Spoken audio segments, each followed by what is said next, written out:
Samira's Awful Lunch. Author Bharati. Jagannathan. Illustrator Preeti. Krishnamurthy. Samira made a face when she opened her tiffin box and thought, "Who wants to eat parathas and brinjal curry? Not I." Last week Amma had given her noodles with capsicum and carrots.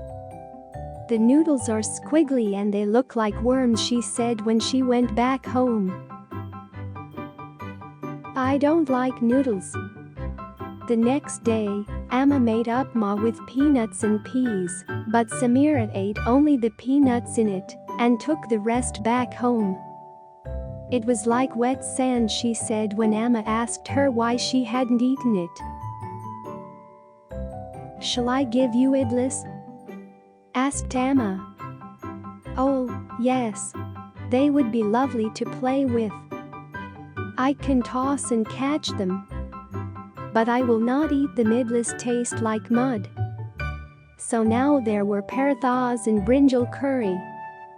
Ugh, ugh, ugh. Shutting her tiffin box with a bang, Samira went to the school courtyard. A row of ants crawling along the wall said, "Samira, why aren't you eating your lunch like all the other children?" Samira said, "I don't like parathas.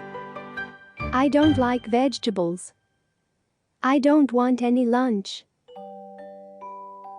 "Of course, one cannot eat vegetables," the ants agreed.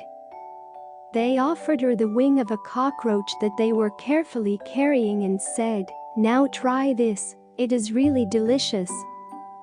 "Oh no.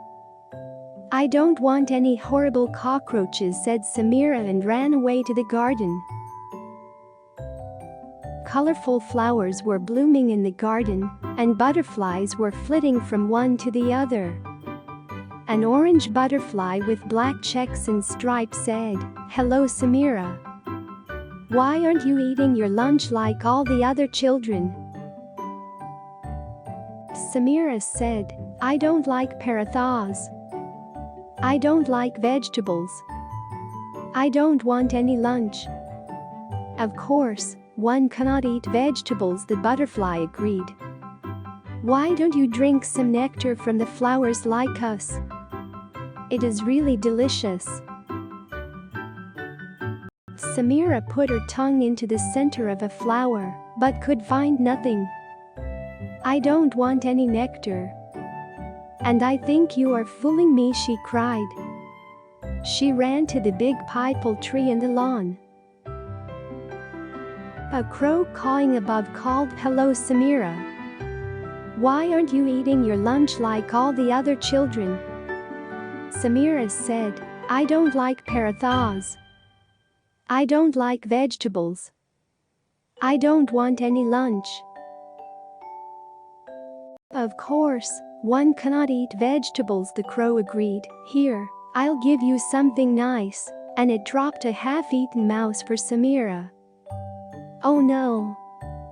What a terrible thing.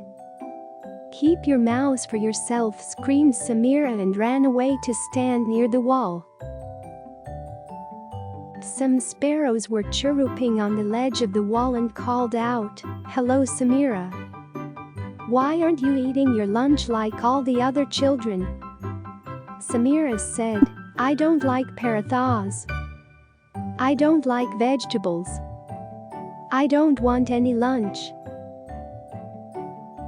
"Of course, one cannot eat vegetables," the sparrows agreed. "Here are some crunchy grains of barley. They are really nutritious." Samira chewed one and made a face.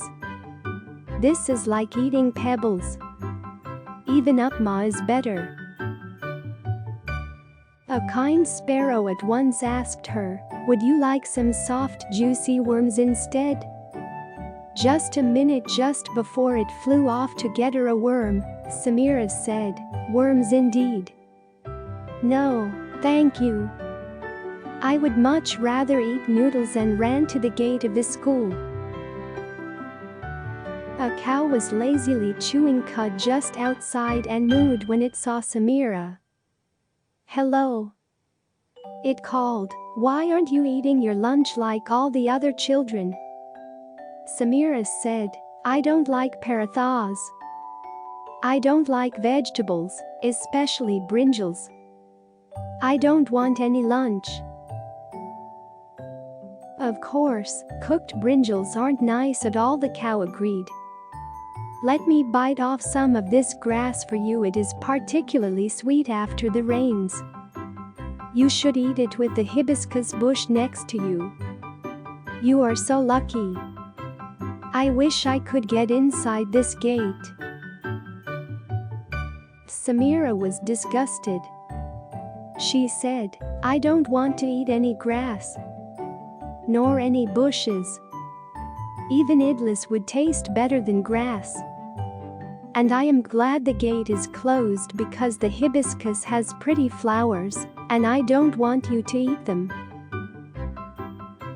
Samira ran back to her classroom and opened her lunch box. "How nice my parathas and brinjal curry are," she thought, and quickly ate them up.